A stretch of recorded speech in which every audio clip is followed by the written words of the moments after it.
क्या यह दुनिया असली नहीं है? क्या हम सिर्फ वीडियो गेम्स के कैरेक्टर्स की तरह है जिसको उसकी दुनिया सहित सिर्फ एक बटन दबाकर गायब किया जा सकता है? दोस्तों यकीन मानिए हम कुछ भी लाइव देखते ही नहीं हैं और ना ही किसी चीज को उसकी सही पोजीशन पर देखते हैं। ग्रंथों में बताया गया है कि यह जीवन सिर्फ नींद में आने वाले एक सपने की भांति है। साइंस और ब्रह्मांड के ऐसे कौन से फैक्ट्स हैं जो इस ब्रह्मांड को मायाजाल साबित करते हैं?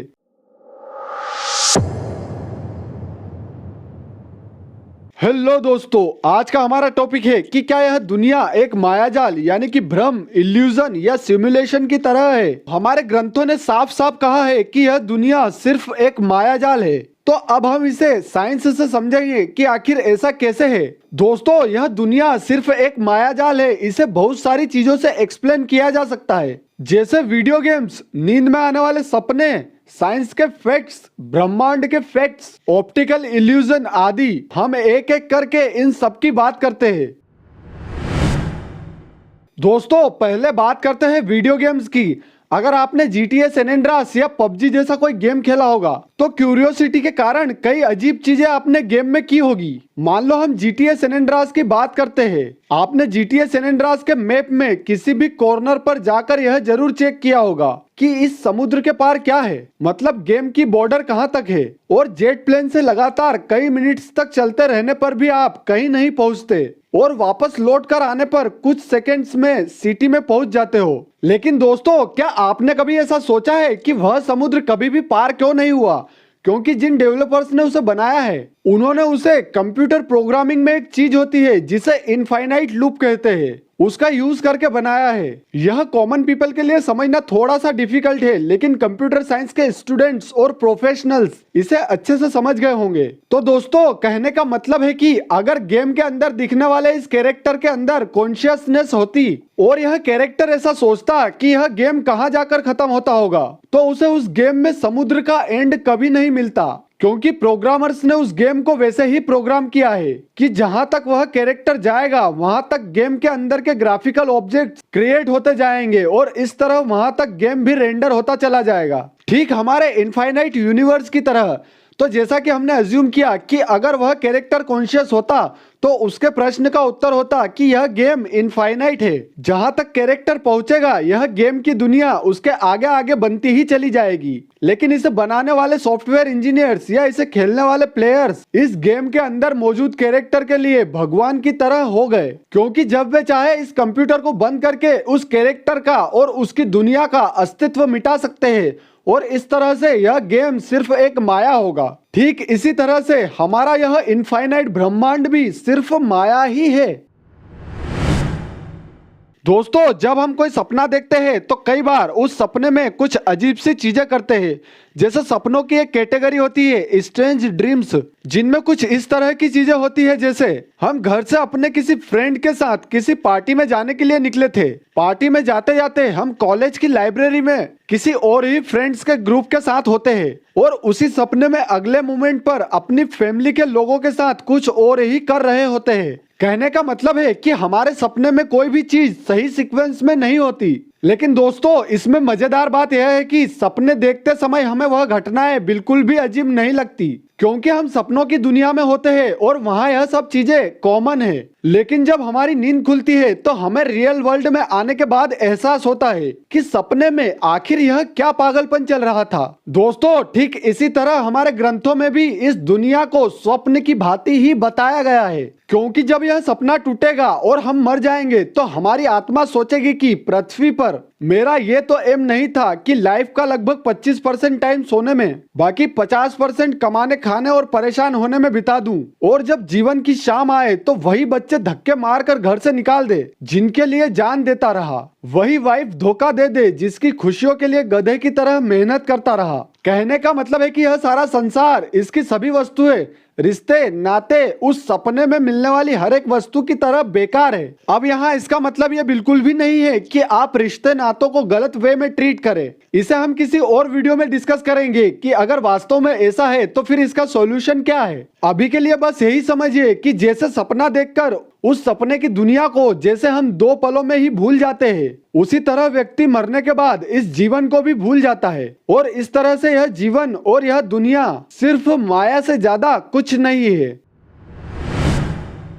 दोस्तों, साइंस की ऐसी थ्योरीज पर हमने कई वीडियोस पहले ही बना रखे हैं, जिससे यह ब्रह्मांड माया से ज्यादा और कुछ नहीं लगता। उनमें से अगर हम कुछ लॉज और थ्योरीज की बात करें तो लॉ ऑफ एनर्जी कंजर्वेशन और स्ट्रिंग थ्योरी को देख सकते हैं। स्ट्रिंग थ्योरी की बात करें तो स्ट्रिंग थ्योरी कहती है कि ब्रह्मांड का हर एक पदार्थ बहुत छोटी छोटी एनर्जी स्ट्रिंग्स से मिलकर बना है। चलो मान लो स्ट्रिंग थ्योरी तो अभी सिर्फ एक थ्योरी ही है।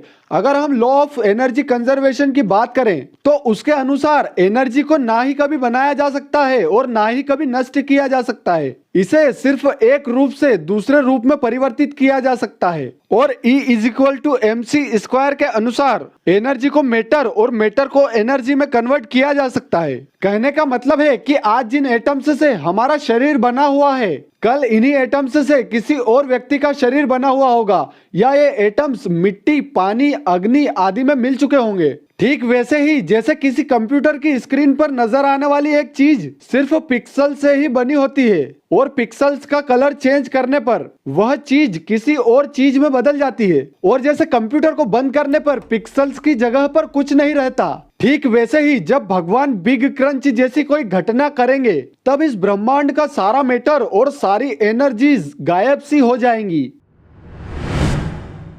दोस्तों, ब्रह्मांड के तो ऐसे ऐसे फैक्ट्स हैं जो इस ब्रह्मांड को पूरी तरह से इल्यूजन ही साबित करते हैं, जिन पर हमने ऑलरेडी कई वीडियोस बना रखे हैं। शॉर्ट में उनमें से कुछ हम देखते हैं। दोस्तों, जैसा कि हम जानते हैं कि हम इस ब्रह्मांड में कभी भी कुछ भी लाइव नहीं देखते, क्योंकि लाइट की स्पीड 3 लाख किलोमीटर पर सेकेंड है, और इसलिए जैसे अभी आप यह वीडियो देख रहे हो, आप भी इसे कुछ नैनो सेकेंड्स लेट ही देख रहे हो। साउंड की लिमिटेड स्पीड जो कि 343 मीटर पर सेकेंड है, उसके कारण आप कुछ नैनो सेकेंड देर से मेरी आवाज सुन रहे हो। इसे और बेटर एग्जाम्पल से समझते हैं।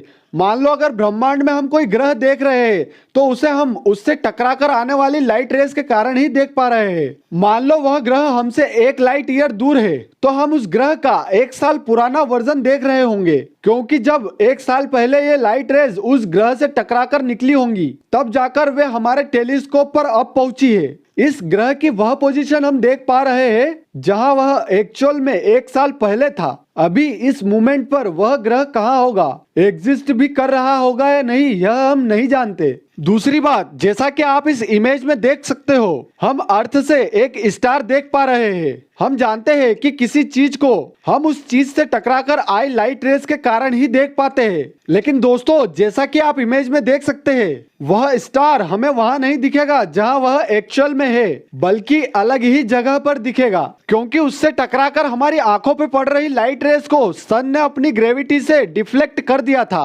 कहने का मतलब है कि इस तरह से ना ही हम कुछ लाइव देख सकते हैं, ना ही कुछ लाइव सुन सकते हैं, और ना ही हम यह सही सही जानते हैं कि किसी स्टार या ग्रह की एक्चुअल पोजीशन क्या है, क्योंकि लिमिटेड स्पीड ऑफ लाइट पहला फैक्टर, डिफ्लेक्शन ऑफ लाइट दूसरा फैक्टर, और इनके जैसे हजारों दूसरे ऐसे फैक्टर्स भी जिम्मेदार हो सकते हैं जिन्हें हम आज तक ढूंढ तक नहीं पाए हो। तो क्या यह दुनिया सिर्फ इल्यूजन से ज्यादा कुछ लगती है? नहीं ना।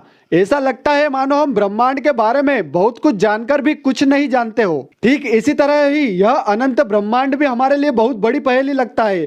ठीक वैसा ही लगता है जैसे हमने गेम वाले एग्जाम्पल में डिस्कस किया था कि जहां तक हम जाएंगे वहां तक यह है, और इस तरह यह माया का संसार खुद मायापति भगवान द्वारा बनाया गया है, जिसे वे जब चाहे बना सकते हैं और जब चाहे मिटा सकते हैं। दोस्तों, ऑप्टिकल इल्यूजन भी यह समझाने के लिए एक अच्छा एग्जाम्पल है कि यह दुनिया वैसी नहीं है जैसी हमें दिखाई देती है। जरा आप इस इमेज के अंदर के एक व्हाइट डॉट को देखिए। अगर आप एक डॉट को ध्यान से देखोगे तो बाकी सारे डॉट्स आपको ब्लैक कलर के दिखाई देंगे, लेकिन सारे डॉट्स व्हाइट ही है। अब जरा इस इमेज को देखिए, इसमें 2 रेक्टेंगल्स है। इन रेक्टेंगल्स के अंदर आपको एक वर्टिकल लाइन दिखेगी। दोस्तों, इनमें से एक रेक्टेंगल के अंदर की वर्टिकल लाइन की लेंथ ज्यादा और एक की कम दिख रही होगी, लेकिन जरा ध्यान से देखिए, एक्चुअल में दोनों सेम साइज की ही है। दोस्तों, अब जरा यह इमेज देखिए, क्या इसमें आपको हॉरिजॉन्टल लाइंस तिरछी दिख रही है? लेकिन दोस्तों, यह भी एक इल्यूजन ही है और वे लाइंस एकदम स्ट्रेट है। इस क्लिप में दिख रहे ये सर्कल्स आपको ऊपर नीचे दाएं बाएं तरफ आगे बढ़ते हुए और सिकुड़ते फैलते हुए दिख रहे होंगे, लेकिन असल में ऐसा हो ही नहीं रहा। वे सिर्फ एक ही जगह पर घूम रहे हैं और उनके अंदर के कलर्स से ऐसा इल्यूजन क्रिएट हो रहा है। कहने का मतलब है कि ऑप्टिकल इल्यूजन से भी यह क्लियर होता है कि जो हम देखते हैं हमारा दिमाग उसे कई बार गलत समझ लेता है। जब हमारा दिमाग सिर्फ एक छोटी सी इमेज से धोखा खा सकता है, तो जरा सोचो कि इस अथाह ब्रह्मांड में कितनी ऐसी संभावनाएं छुपी हो सकती है जो हमें धोखा दे सकती है। दोस्तों, अगर वीडियो अच्छा लगा हो तो हमें सपोर्ट करने के लिए लाइक, कमेंट, शेयर और सब्सक्राइब जरूर कीजिए। Thank you for watching.